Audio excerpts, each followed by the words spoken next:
A 5-year-old boy from Wiltshire met a princess this morning to highlight the work of a charity which helps children who suffer from bowel and bladder problems. The ERIC project, based in Kingswood, hosted Princess Anne. The charity says nearly 1 million youngsters, that's 1 in 12, have some kind of continence problem. Half of them wet the bed. They also estimate teenage constipation leads to 35 hospital admissions every day.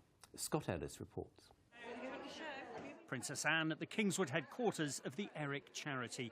It's hoped her visit will bust a few taboos around children's bladder and bowel problems. We started off talking about continence and incontinence. By the end of the visit, she was talking about wee and poo. So I think we probably won her over. The royal visitor met parents whose children have been incontinent. Claire's from Wiltshire. She says her son Ewan was having 3 bowel accidents a day for several years, which was incorrectly diagnosed as diarrhoea by a doctor.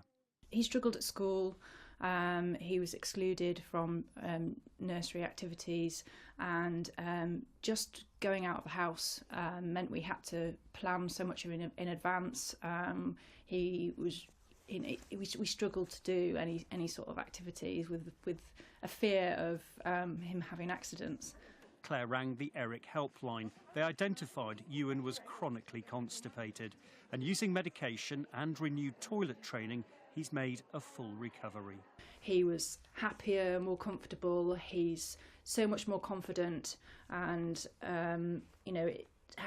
having that all resolved before he going to school, he's just a different, happier child. The charity's message to parents is that children should have bowel control by the age of 4 and be dry day and night aged 5. The myth is that children are allowed to have pee and poo accidents and that it's all emotional and behavioural.